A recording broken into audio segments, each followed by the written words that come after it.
اور رسول گرامی وقار صلی اللہ تعالی علیہ وسلم نے ماہ رجب کے حوالے سے فرمایا کہ رجب اللہ کا مہینہ ہے، شعبان میرا مہینہ ہے، اور رمضان میرے امتیوں کا مہینہ ہے۔ آقا کریم صلی اللہ تعالی علیہ وسلم ماہ رجب کا چاند دیکھ کر دعا کرتے، اللہم بارک لنا فی رجب و شعبان وبلغنا رمضان۔ میرے پیارے آقا صلی اللہ علیہ وسلم کے پیارے دیوانوں، ہمیں بھی چاہیے کہ نبی آخر الزمان صلی اللہ علیہ وسلم کی سنت سمجھ کر اس دعا کو ماہ رجب کا چاند دیکھ کر ضرور پڑھ لیا کریں۔ اب آئیے ماہ رجب سے متعلق کچھ ضروری باتیں عرض کروں۔ آقا کریم صلی اللہ علیہ وسلم نے جب رجب کے حوالے سے فرمایا کہ یہ اللہ کا مہینہ ہے تو آقا کریم صلی اللہ علیہ وسلم سے عرض کیا گیا رجب کے اللہ کے مہینہ ہونے سے کیا مراد ہے؟ تو آقا کریم صلی اللہ علیہ وسلم نے فرمایا اس لیے کہ یہ مہینہ مغفرت کے ساتھ خاص ہے، اس میں لوگوں کی جانوں کی حفاظت کی جاتی ہے۔ اسی مہینے میں اللہ تعالیٰ نے انبیاء کرام علیہ الصلوۃ والسلام کو اپنے قرب کی دولت سے نوازا، اور اسی مہینے میں اللہ تعالیٰ نے اپنے مخصوص بندوں کو ان کے دشمنوں سے نجات عطا فرمائی۔ آقا کریم صلی اللہ تعالی علیہ وسلم ماہ رجب کی فضیلت سے متعلق ارشاد فرماتے ہیں، رجب کی فضیلت باقی مہینوں پر ایسی ہے جیسے محمد مصطفیٰ صلی اللہ علیہ وسلم کی باقی انبیاء کرام علیہ الصلوۃ والسلام پر ہے۔ بے شک رجب عظمت والا مہینہ ہے، اس میں نیکیوں کا ثواب دگنا کر دیا جاتا ہے۔ جو شخص رجب کے ایک دن کا روزہ رکھے گا اللہ تعالیٰ اسے سال بھر کے روزے رکھنے کا ثواب عطا فرمائے گا۔ میرے پیارے آقا صلی اللہ تعالی علیہ وسلم کے پیارے دیوانوں، اس ماہ مبارک کا نام رجب کیوں رکھا گیا؟ اس کی وجہ تسمیہ کیا ہے؟ تو آپ سنیں، رجب ترجیب سے ماخوذ ہے جس کے معنی ہے تعظیم کرنا۔ اہل عرب اس مہینے کو اللہ کا مہینہ جانتے تھے اور اس کی تعظیم کرتے تھے، اس لیے اس کا نام رجب رکھا گیا۔ ماہ رجب کے کچھ اہم واقعات ہیں۔ اسی مہینے کی پہلی تاریخ کو حضرت نوح علیہ السلام کشتی پر سوار ہوئے تھے اور کشتی کا آغاز ہوا تھا۔ اسی مہینے میں ہمیں سب سے بڑا تحفہ نماز کی شکل کا یعنی پنجگانہ نماز کا تحفہ اللہ نے ہمیں ماہ رجب کے مہینے میں عطا فرمایا۔ اسی مہینے میں زکوٰۃ فرض ہوئی، اسی مہینے میں غزوہ تبوک ہوا، اسی ماہ کی 27ویں تاریخ کو آقا کریم رؤوف الرحیم علیہ السلام کو سفر معراج سے مشرف کیا گیا۔ اب آئیے سماعت فرمائیں ماہ رجب کے روزے کی فضیلت کے بارے میں۔ رسول گرامی وقار صلی اللہ علیہ وسلم نے ارشاد فرمایا، جس نے ماہ رجب کا روزہ رکھا اس کے لیے اللہ تبارک و تعالی 3 چیزیں اپنے ذمہ کرم پر لے لیا ہے۔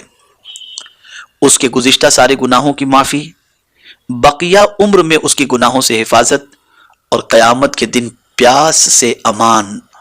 یہ 3 چیزیں اللہ تعالیٰ نے اپنے ذمہ کرم پر لے لیا ہے کہ جو ماہ رجب کے روزے رکھے گا اللہ اس کے گناہوں کو معاف فرمائے گا، اللہ قیامت کے دن اس کو پیاس سے امان عطا فرمائے گا، اور اللہ تعالیٰ آئندہ گناہوں سے اسے محفوظ رکھے گا۔ ایک ضعیف العمر شخص کھڑے ہوئے اور عرض کی، یا رسول اللہ صلی اللہ تعالی علیہ وسلم، میں پورے مہینے کا روزہ نہیں رکھ سکتا ہوں۔ رسول گرامی وقار صلی اللہ علیہ وسلم نے فرمایا، رجب کی پہلی تاریخ کا روزہ رکھو، اس لیے کہ اس میں نیکیاں 10 گنا ہو جاتی ہیں، اور 15ویں تاریخ کا اور آخری دن کا روزہ رکھو، تم کو پورے مہینے روزے رکھنے والے کے برابر ثواب عطا کیا جائے گا۔ ایک مقام پر رسول گرامی وقار صلی اللہ علیہ وسلم نے ارشاد فرمایا کہ ماہ رجب کے پہلے جمعہ کی شب اس سے غافل مت ہونا، وہ ایسی رات ہے جسے ملائکہ رغائب یعنی بڑی رغبت والی رات کہتے ہیں۔ اللہ اکبر۔ اس رات جب رات کا 1/3 حصہ گزر جاتا ہے تو زمین و آسمان کے فرشتے کعبے اور اس کے ارد گرد جمع ہو جاتے ہیں۔ اللہ تبارک و تعالی ان سے ارشاد فرماتا ہے، اے فرشتوں مانگو، جو کچھ تم مجھ سے مانگنا چاہو مانگ لو۔ فرشتے کہتے ہیں، اے اللہ، ہماری بس یہی خواہش ہے کہ تم ماہ رجب کے روزے رکھنے والوں کی مغفرت فرما دے۔ اللہ تعالیٰ فرماتا ہے، میں نے انہیں معاف کر دیا۔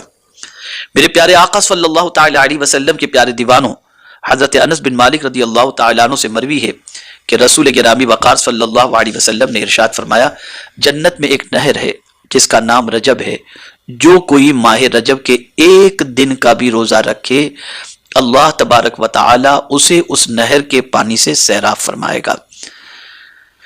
میرے پیارے آقا صلی اللہ تعالی علیہ وسلم کے پیارے دیوانوں، حضرت سعید شامی رضی اللہ تعالیٰ عنہ سے مروی ہے کہ رسول گرامی وقار صلی اللہ علیہ وسلم نے فرمایا، جس نے رجب کے مہینے میں ایک روزہ رکھا، اس کا وہ روزہ ثواب میں ایک مہینے کے روزے کے برابر ہوگا۔ جس نے رجب کے 7 دنوں کے روزے رکھے، اللہ تعالیٰ اس کے لیے جہنم کے 7 دروازے بند کر دے گا۔ جو رجب کے 8 دنوں کے روزے رکھے گا، اس کے لیے جنت کے 8 دروازے کھول دیے جائیں گے۔ جو رجب کے 10 دنوں کے روزے رکھے گا، اسے آسمان سے ایک منادی آواز دے گا کہ اللہ تعالیٰ نے تجھے بخش دیا ہے، اب تو نئے سرے سے عمل کر، اور جو زیادہ کرے گا اس کے لیے اجر و ثواب میں اضافہ فرمائے گا۔ اب ایک آخری حدیث ماہ رجب سے متعلق سماعت فرمانے، حضرت ابو ہریرہ رضی اللہ تعالیٰ عنہ سے مروی ہے، آپ کہتے ہیں کہ جو کوئی 27ویں رجب کو روزہ رکھے گا، اللہ تبارک و تعالی اس کے لیے 60 مہینوں کے روزوں کا ثواب لکھے گا۔ یہی وہ دن ہے جس میں حضرت جبریل امین علیہ الصلوۃ والتسلیم حضور صلی اللہ علیہ وسلم کے پاس اللہ کا پیغام لے کر حاضر آئے تھے۔ میرے پیارے آقا صلی اللہ تعالی علیہ وسلم کے پیارے دیوانوں، یہ سارے کام نفل ہیں، اللہ توفیق دے ضرور کریں کہ ان کی وجہ سے اللہ تعالیٰ گناہوں کو بھی معاف فرمائے گا، برکتیں بھی عطا فرمائے گا، نیکیوں میں اضافہ بھی فرمائے گا، قیامت کے پیاس کے دن سے امان بھی عطا فرمائے گا۔ غفلت میں زندگی گزارنے سے بہتر ہے اطاعت میں زندگی گزاری جائے۔ اور میرے پیارے آقا صلی اللہ تعالی علیہ وسلم کے پیارے دیوانوں، ماہ رجب میں اللہ کی بارگاہ میں خوب توبہ استغفار کرو، خوب مغفرت مانگو کہ رسول گرامی وقار صلی اللہ تعالی علیہ وسلم نے اس ماہ مبارک میں مغفرت کے حوالے سے رب قدیر جل جلالہ کی جانب سے مزدہ جاں فضا کے حوالے سے فرمایا۔ اس لیے اللہ سے توبہ استغفار بھی کریں، مغفرت کی بھیک بھی مانگیں۔ اور اس مہینے کا نام رجب تعظیم کی وجہ سے رکھا گیا، تو اس مہینے کی تعظیم بئی طور کریں کہ قرآن کہتا ہے فَلَا تَظْلِمُوا فِيهِنَّ أَنفُسَكُمْ، اپنی جانوں پر ان حرمت والے مہینوں میں ظلم نہ کرو، یعنی گناہ نہ کرو۔ جان پر ظلم کرنا، اس سے مراد یہی ہے کہ گناہ ہم کریں گے اپنے اعضاء سے، گویا ہم اپنے اعضاء سے گناہ کر کے اپنے اعضاء کو جہنم کا حقدار بنا کر اپنے اعضاء پر ہم ظلم کرنے والے بن جائیں گے۔ تو اپنی جانوں پر ظلم کرنے سے پرہیز کریں، اللہ سے گناہوں سے معافی مانگیں، استغفار کریں، مغفرت طلب کریں۔ اللہ رب العزت جل جلالہ مجھے آپ کو سب کو ماہ رجب کی برکتوں سے مالا مال فرمائے، اور ماہ رجب المرجب میں روزے رکھنے کی طاقت، توفیق، استطاعت عطا فرمائے، اور گناہوں سے بچنے کی اور مغفرت طلب کرنے کی توفیق نصیب فرمائے۔